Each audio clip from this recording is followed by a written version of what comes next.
بسم اللہ الرحمن الرحیم۔ اللہ تبارک و تعالیٰ کے پاکیزہ نام سے آغاز کرتے ہیں جو بہت مہربان نہایت رحم والا ہے۔ درس بخاری کا سلسلہ جاری و ساری ہے اور کتاب البیوع بیان ہو رہی ہے، جس میں امام بخاری رحمۃ اللہ علیہ خرید و فروخت سے متعلقہ احادیث لائے ہیں۔ پچھلے پروگرام میں 2132 نمبر حدیث پاک تک پہنچے تھے۔ ایک دفعہ برکت کے لیے ذکر کر دیتے ہیں۔ حضرت ابن عباس رضی اللہ تعالی عنہما سے مروی ہے کہ نبی کریم صلی اللہ علیہ وسلم نے اس سے منع فرمایا کہ کوئی شخص غلے پر قبضہ کرنے سے پہلے اس کو فروخت کرے۔ تو یہ ان کے جو راوی ہیں پیچھے وہ ابن طاؤس ہیں۔ وہ کہتے ہیں کہ میں نے حضرت ابن عباس رضی اللہ تعالی عنہما سے پوچھا کہ ایسا کیوں ہے؟ تو آپ نے ارشاد فرمایا کہ یہ تو روپوں کے بدلے روپوں کی بیع ہوئی، جبکہ غلہ تو اپنی میعاد پر ہی دیا جائے گا۔ پہلے اس کی سچویشن سمجھ لیں۔ اس کی صورتحال یہ ہے جو حدیث میں ذکر کی جا رہی ہے کہ ایک شخص نے کسی سے ایک مقررہ مدت پر ادھار غلہ خریدا، یعنی پیسے تو نقد دے دیے لیکن غلہ بھی نہیں دیا۔ جیسے کوئی کہے جی یار مجھے غلہ دے دو، اس نے کہا 15 دن بعد میں دے دوں گا، اس نے کہا چلو یہ ٹھیک ہے پیسے رکھ لو، اور اس سے پہلے کہ وہ غلہ اس کے قبضے میں آتا ہے اس نے اسے آگے فروخت کر دیا۔ مثلا 1 درہم میں غلہ خریدا تھا، ابھی غلہ قبضے میں نہیں آیا، اور کسی سے بات کی کہ میرے پاس غلہ ہے تم خرید لو، اس نے کہا کتنے کا؟ کہا 2 درہم کا، تو 2 درہم اس سے لے لیے۔ تو اب اس میں صورتحال دیکھیں کہ ابھی غلہ تو موجود ہی نہیں ہے، تو اس نے گویا کہ 1 درہم دیا ہے ابھی اس کو کہ 1 درہم کا غلہ، تو اب یہ اس سے اگر 2 درہم لے رہا ہے تو کس کے بدلے میں لے رہا ہے؟ غلہ تو موجود ہی نہیں ہے، اس کا مطلب ہے 1 درہم کے بدلے میں 2 درہم لے رہا ہے، جو اس کو دیا ہوا ہے اس کے بدلے میں 2 درہم لے لیے۔ اور درہم کا مطلب ہے چاندی کا سکہ۔ تو یہ حدیث ہم آپ کو بارہا بیان کر چکے ہیں کہ نبی کریم صلی اللہ علیہ وسلم نے سونے کو سونے کے، چاندی کو چاندی کے، جو، نمک، کھجور اور یہ چیزیں جو ہیں موزونی اور مکیلی اشیاء، انہی کے ہم جنس سے اگر آپ فروخت کرنا چاہتے ہیں تو 2 شرطوں کی بنا پر یہ بیع جائز ہوگی۔ ایک یہ دونوں نقد ہوں اور دوسرا وزن میں برابر برابر ہوں۔ جبکہ یہاں پر آپ دیکھیں اگر یہ غلہ موجود نہیں تو 1 درہم 2 درہم کے مقابلے میں آ رہا ہے، یعنی چاندی چاندی کے مقابلے میں آ رہی ہے، چاہے وہ سکے کی شکل میں ہو، کیونکہ درہم سکوں کی شکل میں ہوتے تھے، لیکن چاندی چاندی کے مقابلے میں آ رہی ہے اور اس میں کمی بیشی ہے، ایک طرف زیادہ اور ایک طرف کم، تو اس میں سود کا مفہوم ہے، یہ ربا بالفضل کہلاتا ہے، لہٰذا اس بنا پر یہ ناجائز ہوگا۔ اب حدیث دوبارہ سنیں۔ حضرت ابن طاؤس روایت کرتے ہیں اپنے والد سے، اور وہ حضرت ابن عباس رضی اللہ تعالی عنہما سے کہ نبی کریم صلی اللہ علیہ وسلم نے اس سے منع کیا کہ کوئی شخص غلے پر قبضہ کرنے سے پہلے اس کو فروخت کرے۔ میں نے یعنی ان کے ابن طاؤس جو ہیں ان کے اپنے والد سے، انہوں نے جو حضرت طاؤس ہیں ان سے پوچھا، مطلب انہوں نے حضرت ابن عباس سے پوچھا کہ ایسا کیوں ہے، یہ کیوں ناجائز ہے؟ تو انہوں نے کہا کہ یہ تو روپوں کے عوض روپوں کی بیع ہوئی، 1 درہم ادھر 2 درہم، جبکہ غلہ تو اپنی میعاد پر ہی دیا جائے گا، اس کا مطلب وہ تو مدت پر ہی دیا جائے گا، موجود نہیں۔ ابھی جو چیز مقابل آ رہی ہے وہ کیا ہے؟ 1 درہم اور 2 درہم، اور یہ چاندی ہے، اور جب چاندی کو چاندی کے بدلے میں فروخت کیا جائے تو نقد اور وزن میں برابری شرط ہوتی ہے، ورنہ سود متحقق ہوتا ہے، لہٰذا اس میں سودی مفہوم ہے۔ اس کا مطلب یہ ہوا کہ جتنے بھی حضرات اگر کوئی گندم کے بدلے، چاول کے بدلے، اسی طرح دوسری چیزیں، ایک تو جب ان کو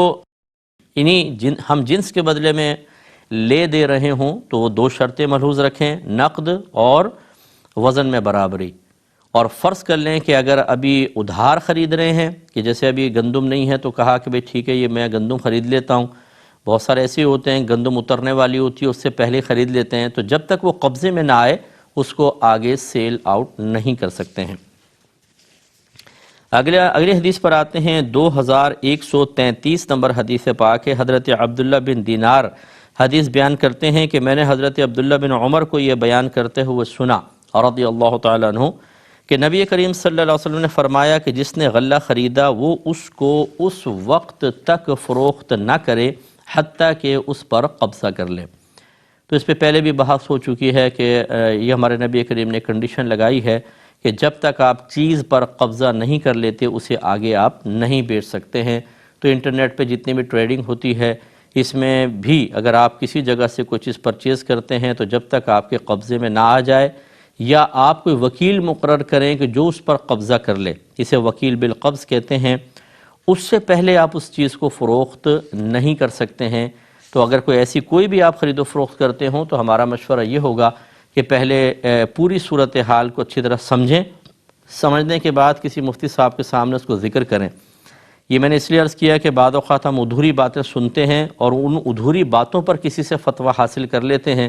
سامنے والا انہی باتوں کو بنیاد بنا کر فیصلہ کرتا ہے کہ مفتی صاحب پہ کوئی بھی مفتی ہوں ان پر معاملے کی تحقیق کرنا واجب نہیں ہے، جو ان پہ سوال ان کے سامنے پیش ہوا اس کی روشنی میں وہ جواب دیں گے۔ اگر کوئی اپنی دانست میں کرنا چاہے، ان کی طبیعت میں جستجو ہو تو وہ ایک الگ چیز ہے، لیکن آج کل کے پرفتن دور میں اور مصروف ترین دور میں اگر ایک موجودہ کسی بھی ٹریڈنگ کے بارے میں جس کے اندر بڑی پیچیدگیاں ہیں کوئی کویسچن کر لیتا ہے، اب مفتی صاحب اس کی تحقیق میں لگ جائیں کہ پہلے تحقیق کروں پھر جواب دوں، تو پھر تو جو زندگی کے معاملات ہیں وہ الجھن میں پڑ جائیں گے۔ اس لیے مفتی کا کام یہ ہوتا ہے کہ جب اس کے سامنے کوئی لکھی ہوئی چیز آتی ہے، یعنی فتویٰ معلوم کیا جاتا ہے، جو کچھ لکھا ہے یا جو سامنے والا بیان کر رہا ہے اس کے مطابق وہ جواب دے دیں گے۔ اب اگر اس نے غلط لکھا ہے تو غلطی اس کے سپرد ہے، اس کے اوپر وبال ہے۔ اگر اس نے عدم توجہی کی بنا پر ادھوری بات کو سمجھ کے اس پہ فتویٰ لیا ہے تو اس پہ مفتی صاحب کی کوئی گرفت نہیں ہے۔ طلاق کے مسائل بھی ایسے ہوتے ہیں، لوگ شوہر سوال کر رہا ہوتا ہے یا بیوی سوال کر رہی ہوتی ہے، جو سچویشن اس میں لکھی ہے مفتی تو اس کے مطابق جواب دینے کا پابند ہے۔ تو اس لیے آپ کو عرض کیا کہ پہلے اچھی طرح سچویشن سمجھ لیں، کیا کیا شرائط ہیں، کنڈیشنز کیا ہیں، کس طریقے سے لین دین ہوتا ہے، یہ سمجھنے کے بعد پورا اس کو ایک ریٹن فارم میں لے کر آئیں، پیپر پہ لکھیں اور پھر کسی مفتی صاحب سے اس پہ فتویٰ لے لیں۔ اگر وہ جواز کا فتویٰ دیتے ہیں اب آپ کے اوپر سے وبال بالکل ختم ہے، آپ بالکل آنکھیں بند کر کے وہ کاروبار کر سکتے ہیں، کیونکہ اللہ تعالیٰ کا فرمان تھا کہ فَاسْأَلُوا أَهْلَ الذِّكْرِ إِن كُنتُمْ لَا تَعْلَمُونَ، اگر تم نہیں جانتے تو اہل علم سے سوال کرو۔ لیکن اگر آپ کسی سے معلوم نہیں کرتے ہیں، از خود آپ ہی مفتی بن بیٹھے، آپ ہی نے کوئی ذہن میں کنڈیشنز رکھی، شرائط، اور اس شرائط کے اوپر وہ خرید و فروخت کی بنیاد رکھ لی، چاہے آپ نے باقاعدہ ایگریمنٹ بھی سائن کیا ہو، اگر وہ غلط شرائط ہیں تو وہ بیع ہو جائے گی فاسد۔ اور بعض صورتوں میں تو آپ ایسی چیز خرید رہے ہوتے ہیں جس میں بیع باطل ہوتی ہے،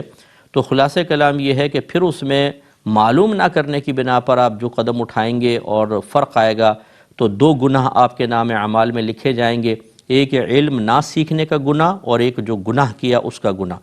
یہ ہمیشہ ذہن میں رکھیں۔ تو کوشش کیجئے، ایک بہن نے مجھ سے کویسچن کیا، باہر کے ملک کی تھیں، تو انہوں نے پھر کہا کہ میں اکثر لوگوں سے یہی کہتی ہوں، اور مجھے ان کا جملہ بہت پسند آیا تو میں آپ کو عرض کر رہا ہوں۔ وہ کہتی ہے میں اکثر لوگوں سے کہتی ہوں کہ اپنے موبائل میں کم از کم کسی ایک مفتی کا نمبر تو ضرور رکھیں کہ جب آپ کو ضرورت پیش آئے تو کم از کم آپ بر وقت ان سے مسئلہ معلوم کر کے گمراہی سے بچ سکیں۔ تو یہ بڑی اچھی بات ہے، لیکن میرا اس پہ ایک مزید مشورہ پھر یہ ہوگا کہ اتنا ایڈ اور کر لیں کہ جو واقعی مفتی ہوں۔ آج کل مطلب ہر ایک اپنے نام کے ساتھ مفتی لکھنے کے شوق میں مبتلا ہو گیا ہے، اور حقیقتاً فتویٰ دینے کی صحیح صلاحیت نہیں ہوتی ہے، اور اس میں پھر وہ غلط سلط مسئلے بھی بعض اوقات سامنے آ جاتے ہیں، کیونکہ میرے پاس اتنے مسائل آتے ہیں۔ ایک صاحب نے ابھی کویسچن کیا، جی 2 مفتیان کرام سے میں نے مسئلہ معلوم کیا، انہوں نے کہا ہے کہ یہ طلاق نہیں ہوتی، اور جب میں نے اس کو دیکھا تو وہ تو بالکل کلین طلاق، اس میں کوئی ایسی چیز ہی نہیں تھی کہ طلاق نہ ہو۔ اب ہوا کیا ہے کہ ہو سکتا ہے کسی نے اپنے آپ کو غلط مفتی مشہور کیا ہو، یا ان صاحب نے ہی کسی کو جو مسجد میں گھسے سامنے وہ شیدہ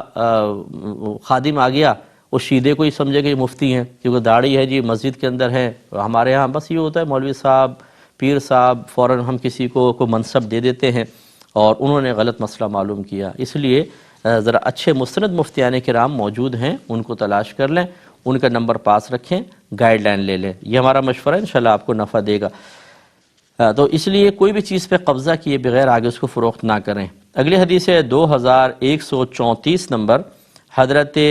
مالک بن اوس رضی اللہ تعالی عنہ نے دریافت کیا، کچھ لوگ تھے، ان سے پوچھا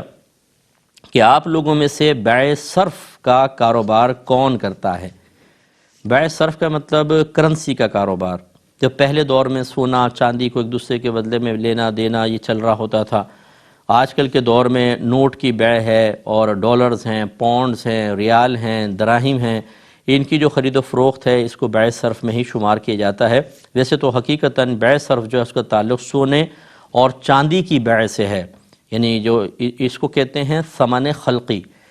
یعنی اللہ اور اس کے رسول نے جو چیزوں کا بدلہ مقرر کیا ہوتا ہے. جیسے ہم کچھ دے کر چیز خریدتے ہیں، جو چیز خریدتے ہیں اس کو مبیع کہتے ہیں، اس کے مقابلے میں جو آپ دے رہے ہیں اس کو ثمن کہتے ہیں. تو اللہ تبارک و تعالیٰ اس کے رسول نے جس چیز کو ثمن قرار دیا وہ تھا سونا اور چاندی. اس لیے چونکہ یہ ان کی تخلیق ہی اس لیے ہوئی کہ یہ بطور ثمن استعمال کیے جائیں، اس لیے ان کو ثمن خلقی کہا جاتا ہے. پھر ہر ملک نے بعض اوقات تو علاقائی طور پہ مطلب کرنسیز ہوتی ہیں جو اپنے اپنے کرنسی انہوں نے بنا لی. سکے بھی ہیں، پلاسٹک کرنسی ہے، اور مطلب نوٹس ہیں، کاغذ کے نوٹ ہیں. تو اب ان کو ثمن اصطلاحی کہتے ہیں. تو حقیقتاً بیع صرف کا تعلق تو ثمن خلقی کے ساتھ ہے، لیکن جو ثمن اصطلاحی کی بیع ہوتی ہے اس کو بھی بیع صرف میں ہی شمار کیا جاتا ہے. تو اب انہوں نے پوچھا ہے کہ یہ بیع صرف کا کاروبار کون کرتا ہے؟ تو حضرت طلحہ نے کہا کہ میں یہ بیع کرتا ہوں، لیکن میں یہ بیع اس وقت کر سکوں گا جب ہمارا خازن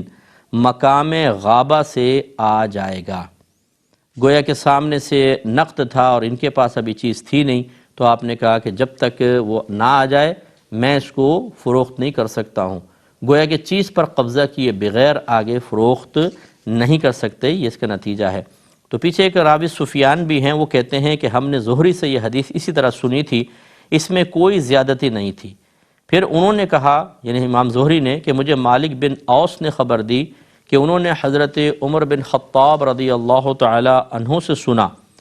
وہ کہا کرتے تھے نبی کریم صلی اللہ علیہ وسلم سے روایت کرتے ہوئے کہ آپ نے فرمایا سونے کے عوض بیع سود ہے مگر جو نقد ہو. یعنی سونے کو سونے کے بدلے میں ادھار اگر بیچا تو سود ہے، نقد ہو تو جائز. اور گندم کے عوض بیع سود ہے مگر جو نقد ہو. اور کھجور کے عوض بیع سود ہے مگر جو نقد ہو. اور جو کے عوض بیع سود ہے مگر جو نقد ہو. خلاصہ کلام یہ ہے کہ سونا، چاندی، کھجور اور جو، یہاں 4 چیزوں کا ذکر ہوا. نبی کریم صلی اللہ علیہ وسلم نے گویا کہ ارشاد فرمایا کہ جب ان چیزوں کو ان کی ہم جنس کے ساتھ آپ لے دے رہے ہیں تو نقد ہونا ضروری ہے. اس حدیث میں جیسے ابھی بارہا میں آپ کو وضاحتیں کرتا ہوں کہ کسی ایک حدیث سے نتیجہ نہیں نکلتا ہے. اس حدیث میں فقط نقد کا ذکر ہے، وزن میں کمی بیشی سود ہوتی ہے اس کا ذکر نہیں ہے. تو اس کا مطلب یہ نہیں ہے کہ آپ اس حدیث کو بنیاد بنا کر کہیں کہ نبی کریم نے تو ایک شرط رکھی ہے کہ سونے کو سونے کے بدلے میں بیچو تو نقد ہونا چاہیے، وزن کی تو قید نہیں ہے. اس کا مطلب ہے کہ ہم زیادہ وزن ایک طرف رکھیں، دوسری طرف کم وزن کا سونا ہو اور ہم آپس میں لے دے سکتے ہیں، یعنی خرید و فروخت کر سکتے ہیں، تو یہ شرعاً جائز نہیں ہوگا. اسی لیے ہم نے آپ کو سمجھایا کہ عوام کا یہ کام نہیں ہوتا کہ وہ کسی ایک حدیث کو بنیاد بنا کر اس پہ غور و تفکر کر کے کوئی مسئلہ نکالے، بہت زیادہ ٹھوکر کھائیں گے. وجہ اس کی یہ ہے کہ فقہائے کرام ایک موضوع سے متعلق جو آیات ہوتی ہیں انہیں جمع کرتے ہیں، پھر احادیث جتنی بھی ہوتی ہیں تتبع جستجو کر کے ان کو لے کر آتے ہیں. پھر اسی طرح صحابہ کرام کے اقوال ہیں، ان کے افعال ہیں، ان کے افعال کو دیکھتے ہیں، فعل عمل کیا رہا، حدیث کچھ کہہ رہی ہے عمل کچھ ہے، تو کیوں یہ فرق ہے، کیوں تضاد ہے، اسے سامنے رکھیں گے اور پھر سب پر غور و تفکر کر کے ایک نتیجہ نکالا جاتا ہے. یہ فقہ کی جو بڑی بڑی کتابیں آپ دیکھتے ہیں، یہ کوئی مطلب بھنڈی توری نہیں ہے کہ آرام سے ہانڈی میں ڈالی، اس میں پیازیں وغیرہ ڈال کے، نمک میں ڈال کے اللہ کے حوالے کر دی، کچھ نہ کچھ تو بن کے نکل ہی آئے گا. ایسا نہیں ہوتا، بہت محنت چاہیے ہوتی ہے اور یہ ایک بہت بڑی امانت ہوتی ہے. اس لیے کہ اللہ تبارک و تعالیٰ نے دین کو آسان کر کے مخلوق تک پہنچانا ان کے سپرد کر دیا ہے. یہ امین ہے، اور امین اگر متقی ہو، پرہیزگار ہو، وہ خوف خدا رکھنے والا ہو، اللہ تبارک و تعالیٰ کی بارگاہ میں کھڑے ہو کر حساب و کتاب دینے کا اس کے دل میں ایک ڈر موجود ہو، تو وہ کتنی احتیاط کے ساتھ امانت کی حفاظت کرے گا، یہ میرے خیال میں وضاحت کی حاجت نہیں ہے. اس لیے میں اپنی عوام سے گزارش کروں گا، اگر آپ کی شوق رکھتے ہیں کہ میں احادیث کو پڑھوں اور اس سے نتیجے اخذ کروں، تو پھر ہم دعوت دیں گے آپ کو، آپ باقاعدہ عالم بنیں، آپ باقاعدہ مفتی بنیں۔ یہ کوئی مشکل نہیں ہوتا، بس آپ کو استاد اچھا ملنا چاہیے، اس کا ٹیچنگ میتھڈ موجودہ دور کے تقاضے کے اعتبار سے ہم آہنگ ہونا چاہیے اور اس کو سمجھانے کا انداز آنا چاہیے، تو انشاءاللہ آپ بالکل عالم اور مفتی بن سکتے ہیں، عالمہ اور مفتیہ بن سکتی ہیں۔ اور پھر تمہارا بہت مزہ آتا ہے جب آدمی مطلب عالم بننے کے بعد چیزیں دیکھتا ہے، لیکن اس کے باوجود میں خدا نخواستہ یہ نہیں کہہ رہا ہوں کہ عالم بن جانے کے بعد آپ کسی بھی حدیث سے کوئی نتیجہ نکال لیں، نہیں، بلکہ عالم بن جانے کے بعد، مفتی بن جانے کے بعد اگر آپ میں وصف اجتہاد بھی موجود ہوگا تو پھر آپ کو پتہ ہوگا کہ مجھے اس ایک حدیث سے نتیجہ نہیں نکالنا، بلکہ اس سے متعلق مزید حدیثیں کہاں کہاں مجھے ملیں گی، اس سے متعلق آیات مجھے کہاں ملیں گی، ان کا ماخذ کیا ہے، کس جگہ پر ہے، کیونکہ قرآن میں تو ہیں لیکن ان کو علیحدہ بھی رکھا گیا ہے، ان سے جب دلیل طلب کی گئی ہے ان آیات سے تو ان کو علیحدہ لکھ دیا گیا ہے، پھر آپ کی رسائی ہو جائے گی اور آپ بڑے آرام سے جان سکیں گے کہ یہ جو مسئلہ نکالا ہے اس کے پیچھے یہ طویل محنت کی گئی ہے، تو وہ ایک الگ چیز ہوتی ہے۔ لیکن اگر آپ اس کی ہمت نہیں رکھتے ہیں یا حالات آپ کو اس کی اجازت نہیں دیتے ہیں، آپ کی عمر زیادہ ہو گئی ہے، مصروفیات زیادہ ہیں، آپ گھر کے کفیل ہیں، تو پھر علماء سے رجوع کر کے آپ نتیجے نکالیں، از خود احادیث سے نتیجہ کچھ بھی نہیں نکالیے گا۔ اگلے باب کی طرف آتے ہیں، باب بیع الطعام قبل ان یقبض وبیع ما لیس عندک، قبضہ کرنے سے پہلے غلے کو فروخت کرنے اور جو چیز تیرے پاس موجود نہ ہو اس کو فروخت کرنے کا حکم۔ اس باب کے ساتھ حدیث لائے ہیں 2135 نمبر ہے، اور حضرت عمرو بن دینار نے حضرت طاؤس سے سنا، انہوں نے کہا کہ میں نے حضرت ابن عباس رضی اللہ تعالی عنہ سے سنا، وہ بیان کرتے تھے کہ وہ بیع جس سے نبی کریم صلی اللہ علیہ وسلم نے منع فرمایا ہے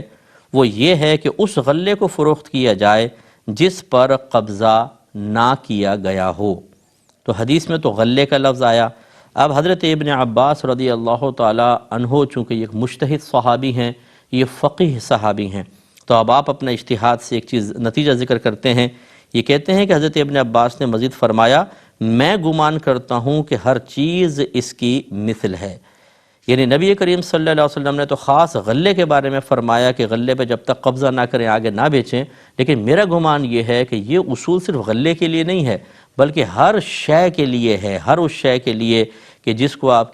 کی آپ خرید و فروخت کرتے ہیں کہ جب تک آپ کے مکمل قبضے میں نہ آ جائے اسے آپ آگے فروخت نہیں کر سکتے ہیں۔ تو اس لیے اب یہ بھی ایک بڑا طویل موضوع ہے، اس پہ میں کافی کلام کر چکا ہوں، تھوڑا سا مزید اس پہ کر لیں گے لیکن نیکسٹ پروگرام میں۔ وآخر دعوانا ان الحمد للہ رب العالمین۔